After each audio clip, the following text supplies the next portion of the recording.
حجاج بن یوسف دور بنو امیہ کا ایک صاحب فراست گورنر تھا جس کی تدبیر و دانش اور اعلیٰ انتظامی صلاحیتوں کی وجہ سے عراق جیسا ہیجان انگیز اور فتنہ پرور صوبہ قابو میں آ سکا اور ساتھ ہی چار دانگ عالم میں اسلام کا پرچم لہرایا۔ جہاں ایک طرف حجاج نے محمد بن قاسم کے ذریعے سندھ کو دارالکفر سے باب الاسلام بننے کا شرف بخشا، تو دوسری طرف قتیبہ بن مسلم اور طارق بن زیاد کے ذریعے چین اور ہسپانیہ کی سرحدوں تک اسلام کو پہنچا دیا۔ حجاج بن یوسف آخر تھا کون؟ حجاج بن یوسف مشہور صحابی رسول سیدنا عروہ بن مسعود ثقفی کی پوتی کا بیٹا تھا۔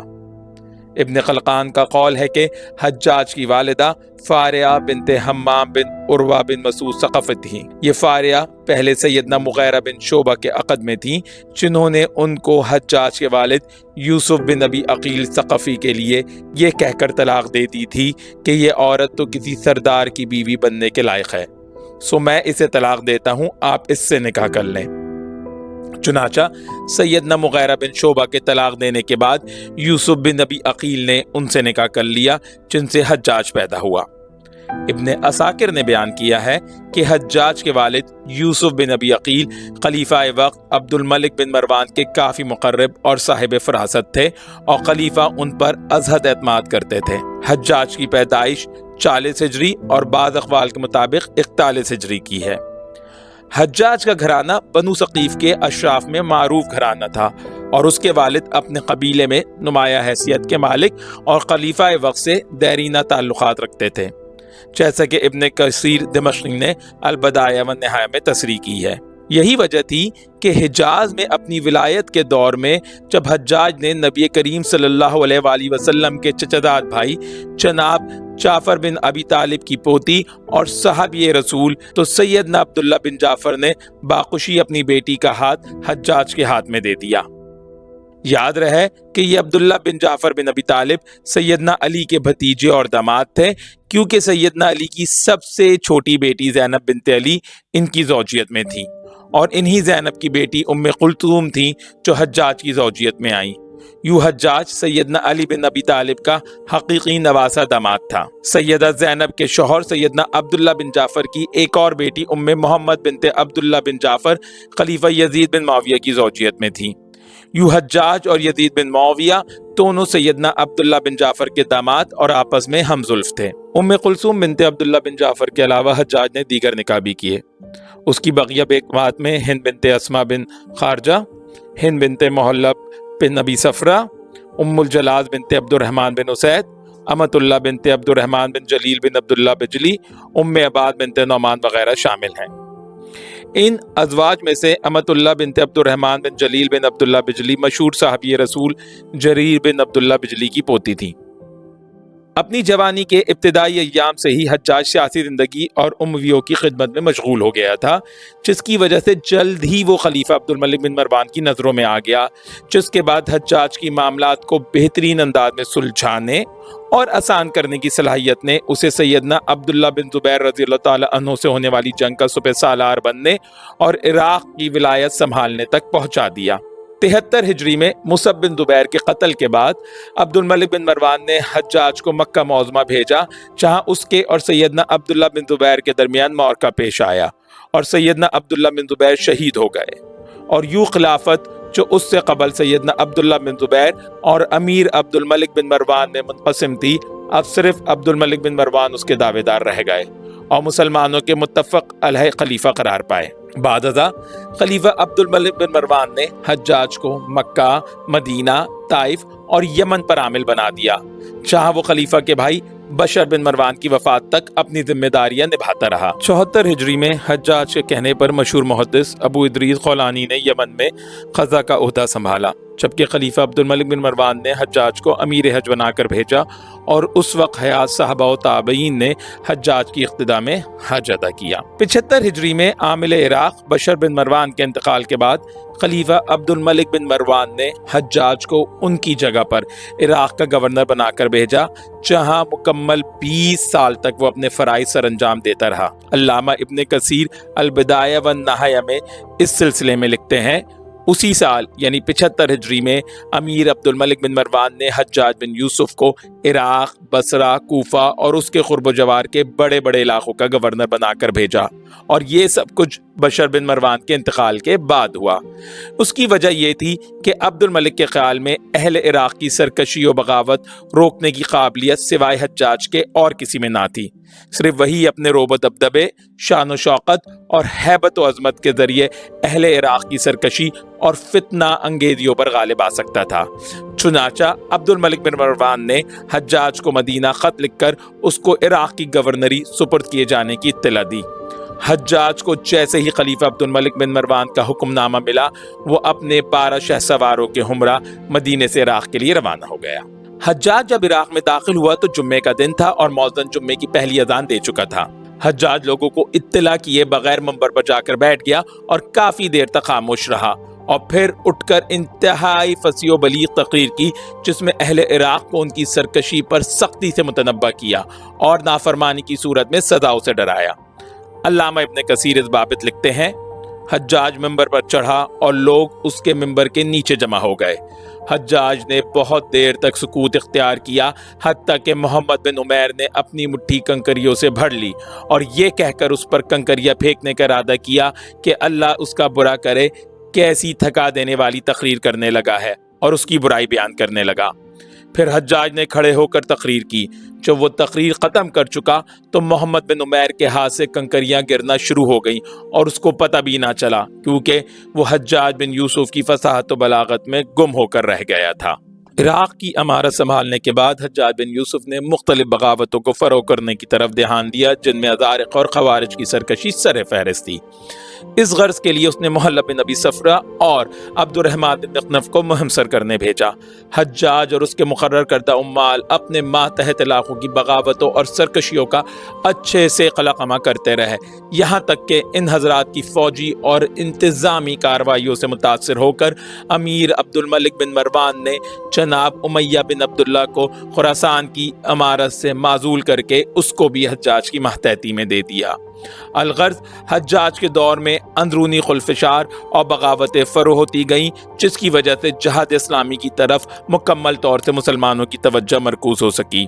ابن کثیر تصریح کرتے ہیں کہ عراق کا والی بننے کے بعد حجاج نے جہاد اسلامی کا علم بلند کیا اور کئی فتوحات حاصل کی، حتیٰ کہ اسلامی فتوحات کا دائرہ بلاد ہند اور سندھ تک پھیل گیا۔ ہر سو حجاج کی ہدایات پر مسلم افواج کی کارروائیاں جاری رہیں، یہاں تک کہ مسلمان یلغار کرتے ہوئے بلاد چین تک پہنچ گئے۔ علامہ ابن کثیر 95 ہجری کے واقعات کی سرخی قائم کر کے لکھتے ہیں، اسی سال عباس بن ولید نے بلاد روم میں جنگ کر کے بہت سے قلعے فتح کیے۔ اسی زمانے میں مسلمہ بن عبد الملک نے بلاد روم کا ایک شہر فتح کیا۔ اسی برس محمد بن قاسم نے بلاد ہند کے شہر ملتان کو فتح کیا اور وہاں سے بہت سا مال غنیمت حاصل کیا۔ سال رواں ہی میں موسیٰ بن نصیر بلاد اندلس میں جہاد کرتا ہوا افریقہ پہنچ گیا۔ واپسی میں اس کے ساتھ 60,000 قیدی تھے۔ اسی زمانے میں قتیبہ بن مسلم نے بلاد شام میں قتال کیا اور بہت سے شہر اور علاقے فتح کیے۔ اسی اثنا میں حجاج کی موت کی خبر آ گئی، جس سے تمام چیزوں پر پانی پھر گیا اور فوجوں نے مزید پیش قدمی چھوڑ کر شہر کا رخ کرنا شروع کر دیا۔ اس موقع پر شاعر نے 2 شعر کہے تھے، میری زندگی کی قسم حجاج بے شمار خوبیوں کا مالک تھا، اگر تو زندہ رہے تو مجھے اپنی زندگی کی کوئی پرواہ نہیں، اور اگر تو مر جائے تو تیرے بعد زندگی کا کوئی فائدہ نہیں۔ حجاج کی جہادی مساعی اور فتوحات اس قدر زیادہ ہیں کہ اس چھوٹی سی ویڈیو میں ان کا احاطہ کرنا ممکن نہیں۔ ان تمام فتوحات میں جہاں حجاج کے لائق سپہ سالاروں کا عمل دخل ہوتا تھا، وہیں خود حجاج کی ہدایات اور بروقت رسد کا اہتمام بھی شامل تھا۔ تیبل کے محاذ سے جب حجاج کو سپہ سالار عبید اللہ بن نہان اور بدیل بن بجلی کی شہادت کی خبر آتی ہے تو فوراً محمد بن قاسم کو 6000 شامی فوجوں کی سرکردگی میں ہندوستان روانہ کرتا ہے۔ مورخین لکھتے ہیں کہ حجاج نے اس شامی فوج کے ساتھ بھاری اسلحہ اور جدید آلات حرب کے ساتھ ضرورت کی ہر چیز بھیجی تھی، یہاں تک کہ سامان رسد کے ساتھ سوئی دھاگا تک بحری راستے سے روانہ کیا گیا۔ حجاج کو محمد بن قاسم کی اس مہم سے اس قدر تعلق خاطر تھا کہ ہر تیسرے روز محاذ جنگ سے خبریں منگواتا اور پھر حالات کا گہرائی کے ساتھ تجزیہ کر کے تیز رفتار ترین قاصد کے ہاتھ مناسب جنگی ہدایات بھیجتا تھا۔ مورخین نے لکھا ہے کہ جب دیبل کے محاصرے نے طوالت اختیار کی اور کوئی نتیجہ نہ نکلا تو حجاج نے محمد بن قاسم کو لکھا کہ منجنیق کا ایک زاویہ کم کر کے مشرقی جانب دیول کی تیرت گاہ پر سنگباری کی جائے تاکہ تیرت گاہ کے اونچے مینار پر لگا سرخ جھنڈا زمین بوس ہو جائے۔ اس سے اہل شہر کی ہمتیں پست ہو جائیں گی، اور یوں ہی ہوا۔ اہل شہر نے اسے بدشگونی سمجھا اور ان کی ہمتیں پست ہو گئیں اور مسلمانوں نے شہر فتح کر لیا۔ اسی طرح حجاج نے جب 86 ہجری میں مفضل بن محلب کی جگہ قتیبہ بن مسلم کو خراسان کا حاکم مقرر کیا تو قتیبہ بن مسلم نے حجاج کی ہدایات اور مدد کے ذریعے کئی عظیم فتوحات کی اور چین کی سرحد تک اسلامی افواج کو پہنچا دیا۔ علامہ ابن جریر طبری 79 ہجری کے واقعات کے ذیل میں لکھتے ہیں کہ 79 ہجری میں فتح بخارا کے قصد سے جب قتیبہ بن مسلم نے دریائے جیہون کو عبور کیا تو حجاج اس سے ہر دم مسلسل رابطے میں تھا اور اس کو فوری اور مناسب ہدایات سے نواز رہا تھا۔ شاہ بخارا سے مقابلے کے پہلے پڑاؤ میں قتیبہ بن مسلم کو جب فتح نصیب نہیں ہوئی تو اس نے حجاج کو جنگ کا نقشہ اور حالات لکھ بھیجے۔ حجاج نے اس کے جواب میں قتیبہ بن مسلم کو جو ہدایات جاری کی وہ اس کے خشیت الہی اور شوق جہاد کی اصل غایت کی مظہر ہیں۔ حجاج نے قتیبہ کو لکھا، تم اپنے خلوت خانے میں جاؤ اور خلوص نیت سے اللہ کے حضور توبہ کرو اور پھر ان سمتوں اور ان راستوں سے بخارا پر چڑھائی کرو۔ چنانچہ حجاج کی ہدایت کی روشنی میں 90 ہجری میں قتیبہ بن مسلم دوبارہ بخارا پر حملہ آور ہوا اور اس بے جگری سے لڑا کہ دشمن کو گھٹنے ٹیکتے ہی بنی اور یوں مسلمانوں کا بخارا پر قبضہ ہو گیا۔ قتیبہ بن مسلم نے حجاج کو فتح کی خوشخبری دی تو مارے فرتے جذبات کے حجاج اللہ کے حضور سجدہ ریز ہو گیا۔ حجاج جس طرح ایک کامیاب حکمران تھا اسی طرح وہ ایک کامیاب منتظم بھی تھا۔ اس نے دور جدید سے سینکڑوں سال پہلے یہ نظام نافذ کیا تھا کہ شہری علاقوں میں رات کو کس وقت تک چہل پہل جاری رہ سکتی ہے۔ اس نظام کے نفاذ کے سلسلے میں جو عوامل آج کی حکومتوں کے پیش نظر ہیں یہ وہی عوامل ہیں جو حجاج کے پیش نظر تھے۔ ہرچند حجاج کے ہاں اس نظام کے نفاذ کے اسباب دوسرے بھی تھے، جیسے وہ چاہتا تھا کہ لوگ بے خوف اور مطمئن ہو کر سوئیں، انہیں کوئی پریشان نہ کرے، نہ کوئی ان کے اطمینان و سکون میں خلل انداز ہو۔ ساتھ ہی حجاج کے پیش نظر اس نظام کے نفاذ کا اصل مقصد یہ اطمینان حاصل کرنا تھا کہ شبینہ محفلوں میں حکومت کے خلاف کوئی خفیہ سازش نہیں کی جائے۔ یہی وجہ تھی کہ اس کی خفیہ ایجنسی کے جاسوس رات بھر گشت کرتے تھے۔ وہ جب کسی شخص کو ہدایات کی خلاف ورزی کا مرتکب دیکھتے تو اسے تحقیق و تفتیش کے لیے حجاج کے پاس لے جاتے۔ حجاج نے کئی ایسے ایڈمنسٹریٹو طور طریقے متعارف کروائے تھے جن کے بارے میں بہت سے لوگ یہ سمجھتے ہیں کہ وہ جدید دور کی دریافتیں ہیں یا یورپ کی عنایتیں، لیکن در حقیقت یورپ سے عرصہ قبل حجاج ان طریقوں کو متعارف کروا چکا تھا۔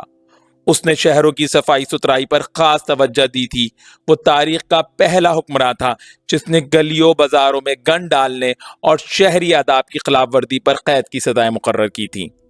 حجاج نے ایک شہر سے دوسرے شہر اور ایک صوبے سے دوسرے صوبے جانے کے لیے پروانہ راہداری یعنی پاسپورٹ کا نظام بنایا تھا۔ اگر کوئی شہری بین الاضلاعی یا بین الصوبائی سفر کرنا چاہتا تھا تو اس کے لیے متعلقہ افسر سے اسے پاسپورٹ حاصل کرنا ضروری ہوتا تھا۔ اس افسر کا دفتر قصر مجیز کہلاتا تھا۔ صدر مقام واسط چونکہ خاص اہمیت کا حامل شہر تھا سو اس میں داخلے کے لیے خصوصی اجازت نامے کی ضرورت پڑتی تھی۔ حجاج وہ پہلا حکمراں تھا جس نے آوارہ کتوں کے خاتمے کا منصوبہ متعارف کرایا تھا تاکہ وہ شہریوں کو ایذا نہ دیں اور امراض کے پھیلاؤ کا باعث نہ بنے۔ عرب گائے کا گوشت بہت رغبت سے کھاتے تھے۔ حجاج کو اندیشہ ہوا کہ اس طرح گائے کی نسل ختم ہو جائے گی اور دودھ بہت مہنگا ہو جائے گا، چنانچہ اس نے گائے کے ذبح پر پابندی عائد کر دی۔ جدید دور کی اقوام نے یہ طریقہ بھی وہیں سے مستعار لیا ہے۔ عوامل وہی تھے جو حجاج کے پیش نظر تھے۔ حجاج سے پہلے اسلامی فوج کے سپاہی ملی جلی صلاحیتوں کے محمل ہوتے تھے۔ حجاج چاہتا تھا کہ فوج کے سپاہی یکساں صحت و صلاحیت کے مالک ہوں۔ اس مقصد کے لیے اس نے فوجی خدمت لازم قرار دی۔ فوج میں سپاہیوں کی بھرتی طبی معائنے کی دستخط شدہ رپورٹ کے بعد ہی عمل میں لائی جاتی تھی۔ دور جدید کی ترقی یافتہ اقوام کا طرز عمل بھی یہی ہے۔ حجاج چاہتا تھا کہ لین دین کے معاملات کے سلسلے میں بھی اس کی حکومت خصوصی اہمیت کی حامل ہو۔ چنانچہ اس نے کرنسی سکے ڈھالنے کے لیے ایک ٹکسال بنوائی، جہاں اس نے ڈھلائی کے ماہر ٹکسالیے بھرتی کیے اور ان پر نگراں افسر مقرر کیے تاکہ کھوٹے سکوں کی ڈھلائی ناممکن بنائی جا سکے۔ حجاج بازاروں میں خرید و فروخت کے عمل پر بھی نظر رکھتا تھا۔ ایک مرتبہ اس نے بازار میں دیکھا کہ ایک شخص عیبدار جانور بیچ رہا ہے۔ اس نے جب اس سے دریافت کیا کہ وہ جانور کیسے بیچ رہا ہے تو اس نے کہا وہ جانوروں کے عیب بتا کر انہیں بیچ رہا ہے۔ اس پر حجاج نے اسے کچھ نہ کہا۔ الغرض حجاج انتظامی معاملات میں کوئی دقیقہ فروگزاش نہیں کرتا تھا اور کوئی چھوٹی بڑی شے اس کی عقابی نگاہوں سے اوجھل نہیں رہتی تھی۔ اہل عراق انتظامی سطح پر اس کی یہ دریافتیں اور یہ سرگرمیاں دیکھ کر مبہوت رہ گئے تھے۔ یہی وجہ تھی کہ وہ کہتے تھے کہ حجاج یا تو کوئی جن ہے یا جادوگر۔ حجاج نے عراق پر 20 برس تک حکومت کی۔ وہ اسلام کی ایک تیز دھار تلوار اور اموی سلطنت کا ایک اہم ستون تھا۔ اموی سلطنت جب حجاج، خالد بن عبداللہ اور موسیٰ بن نصیر جیسے سچے خدمتگاروں سے محروم ہوئی تو اپنا وقار کھو بیٹھی اور اپنی اصلی قوت سے ہاتھ دھو بیٹھی۔ تب وہ آمادہ زوال ہو گئی۔ یوں حجاج کی موت دراصل اموی سلطنت کے زوال کا نقطۂ آغاز تھی۔ وہ سلطنت بنو امیہ کا دست راست تھا جس سے وہ دشمنوں پر کاری ضرب لگاتی تھی۔ وہ سلطنت بنو امیہ کا دیدۂ بینا تھا جس سے وہ دشمنوں پر عقابی نظر رکھتی تھی۔ جب اسے کوفہ اور خراسان کی ولایت سونپی گئی تو یہ دونوں علاقے فتنوں کی اماجگاہ اور امامیہ کا گڑھ تھے۔ ان مشکلات و مسائل کے باوجود حجاج نے ان علاقوں میں نظم و ضبط قائم کیا۔ اس کی سختگیری نے حکومت مخالف فتنہ پروروں کی سٹی گم کر ڈالی۔ اس نے زبردست صلاحیتوں کے مالک مال اور بہادر سپہ سالاروں کا انتخاب کیا۔ یوں اس کے عہد میں امویوں کا دائرہ اقتدار مشرق میں کابل تک اور شمال میں چینی ترکستان تک پھیل گیا۔ حجاج کے بعد اموی سلطنت کو حجاج جیسا ایک اور مخلص، مضبوط اور پختہ کار حکمراں مل جاتا تو تاریخ کا نقشہ کچھ اور ہی ہوتا۔ اب سوال یہ پیدا ہوتا ہے کہ اگر حجاج نے ایسے ہی کارہائے نمایاں انجام دیے تھے تو پھر وہ تاریخ اسلامی میں اس قدر بدنام کیوں ہے؟ تو اس کا جواب ہم آپ کو دینے کے بجائے آپ کے سامنے عراقی مورخ عبدالواحد ذوالنون طہ، جو کہ موصل یونیورسٹی میں تاریخ کے پروفیسر ہیں، کی بات کو رکھ دیتے ہیں۔ پروفیسر موصوف فرماتے ہیں کہ جیسا کہ یہ بات معروف ہے کہ اموی دور کی تاریخ عباسی دور میں لکھی گئی اور عباسیوں کی مکمل کوشش ہوا کرتی تھی کہ وہ امویوں کو نقصان پہنچائیں اور ان کتب کو ضائع کریں جو امویوں کے بارے میں کلام کرتی ہیں۔ اموی دور پر لکھنے والے اکثر مورخین عباسی دور کے ہیں، جس کی وجہ سے انہوں نے امویوں کے ظلم و ستم کے بیان میں مبالغے سے کام لیا اور بطور مثال حجاج بن یوسف کو پیش کیا، جس کے مزاج میں موجود شدت نے ان کا کام آسان کر دیا۔ لہٰذا انہوں نے اس کی شدت کے بیان میں مبالغے سے کام لیا اور اس کے بارے میں جھوٹی روایتیں گھڑیں تاکہ اس کے دور حکومت کو خصوصاً اور بنو امیہ کے دور حکومت کو عموماً بدنام کیا جا سکے۔ اس کے علاوہ اس زمانے کے واقعات و حوادث نے ان مورخین و روات کو حجاج اور امویوں سے لوگوں کو متنفر کرنے کے لیے بہترین موقع فراہم کر دیا۔ اس دور میں ایسی بغاوتوں کی تعداد کافی زیادہ ہے جن کا قلقمہ حجاج نے کیا، جس کی وجہ سے اس کے دشمنوں کی تعداد کافی زیادہ ہو گئی۔ ایک طرف زبیری ہیں جن کی حجاز و عراق میں سلطنت کو حجاج نے ختم کیا، جس کی وجہ سے وہ اس سے ناراض تھے۔ دوسری طرف علویوں کے انصار اس سے دشمنی کرتے تھے کیونکہ اس نے بنو امیہ کے حکم کو عراق میں نافذ کیا۔ پھر محالبہ جو اس لیے نالت ہے کہ حجاج نے ان کے مصالحے پر ضرب لگائی اور یزید بن محلب کو خراسان کی ولایت سے محروم کیا۔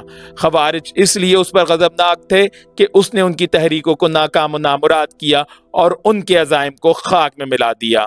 ان تمام گروہوں میں ادیب، شعراء اور روات و مورخین کی بڑی تعداد موجود تھی جنہوں نے اپنی زبان و قلم کی صلاحیتوں سے حجاج اور اس کی سیاست کو بدنام کرنے کی پوری کوشش کی۔ مثلاً کتب ادب میں ایسے واقعات لکھے گئے جو حجاج کی شدت کو اور اس کے سخت احکامات کو مبالغے کے ساتھ پیش کرتے ہیں۔ ان کے نتیجے میں ان روایات کا ظہور ہوا جن میں حق و باطل کو مختلط کر دیا گیا اور جو صریح جھوٹ پر مبنی ہے، جن کو نہ عقل مانتی ہے اور نہ تاریخی حقائق ان کی تصدیق کرتے ہیں اور نہ ہی علمی تحقیق میں جن کا اعتبار کیا جا سکتا ہے۔